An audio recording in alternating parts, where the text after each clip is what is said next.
Well, it's a beautiful sunset. It's early August. I think it might be August 1st. And the wind has shifted to the from the southwest to the northeast, so it's a lot cooler today.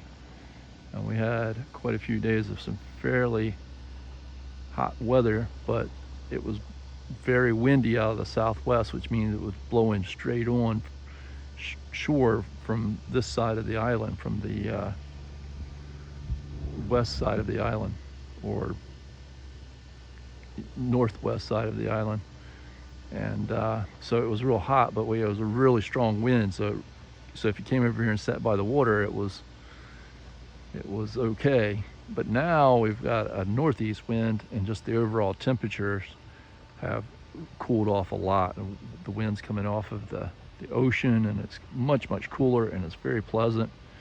Um, it's not even very humid, and so just this another wonderful day on earth, and another wonderful sunset that we can all share. Um, but this peacefulness that you can feel when you're in a time of day like this, in a nice outdoor environment, is the kind of peacefulness that we should be able to call upon even when we're not here. And in order to do that, it's important to try and recognize how you're feeling when you're in a nice peaceful state, and really observe it. That's called being mindful, and you can do that with practice called meditation, which really helps you develop that skill of sort of recognizing yourself in the state of being that you're in. But also when you're just in a naturally calm place or whatever, or vice versa, if you're in a place that's got you agitated or anxious, you need to try and observe why you are, and then try to apply the understanding and self-awareness that you've developed to calm yourself down and bring you back to how you can feel and think under a calm state of being. And that practice is very important. And there's so much in today's world that distracts us from developing those skills of mindfulness, that we have to actually take a specific and special time out to think about those things and to develop them. And it's a process that you could call neurofeedback. Neurofeedback has been specifically applied to using it with certain kinds of technology that can kind of measure your brain waves, and you can see when your brain waves are moving into a state of peacefulness or and out of anxiousness, so that you can actually kind of get feedback and know how you're feeling. But you can do that without the technology. You just have to develop a sense of being aware of yourself and aware of your feelings, and how do you feel physically, not just mentally, but all through your body. And that's if you're observant of that is neurofeedback. I mean, your body and your mind and everything will only feel one way if you're in a certain state of mind, if your brain waves are a certain way. And that way you can start practicing to call those things up. But there's so many people today really trying to learn these things as grown-ups, and that's good. People need to do that at any point in time in life, but those skills can be developed when we're young, and it can help us a lot through life, and then we're not having to struggle with trying to develop them when we're grown up.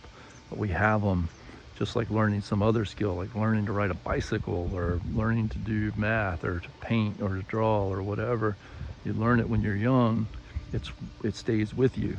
And so learn to do that. And I was listening to this little thing today that was very good, and it helps. It's related to all of this, and it was called Surfing the Urge. So sometimes we need to develop a skill set that goes along with mindfulness and all of these other things, to know that when something is starting to yank at us. I mean, like something that we maybe don't want to do. Maybe we don't want to get angry, or maybe we don't want to uh, do a certain action. Maybe it's we don't want to spend money on something, or we don't want to eat a certain kind of food, or we don't want to do some sort of thing that's a bad habit, but we have an urge to do it. If you have developed these skill sets of mindfulness and whatnot, then you can practice just letting the feelings of the urge or whatever it is you want to do just pass by, like you're riding a wave.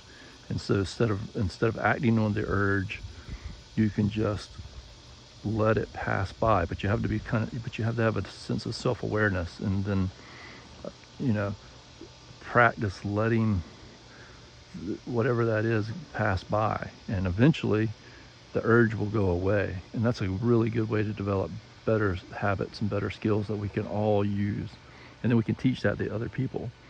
But again, sometimes when you're in nature like this, with something like just a gorgeous sunset and a cool breeze, and you're just peaceful and nothing's making you anxious, you can learn what is that feeling, and then try to take that with you to other places where you're not in the same peaceful environment, but you can bring yourself back to this state of mind, because it's a certain set of brain waves, that brain patterns that you're in when you're calm. So you can kind of call that up.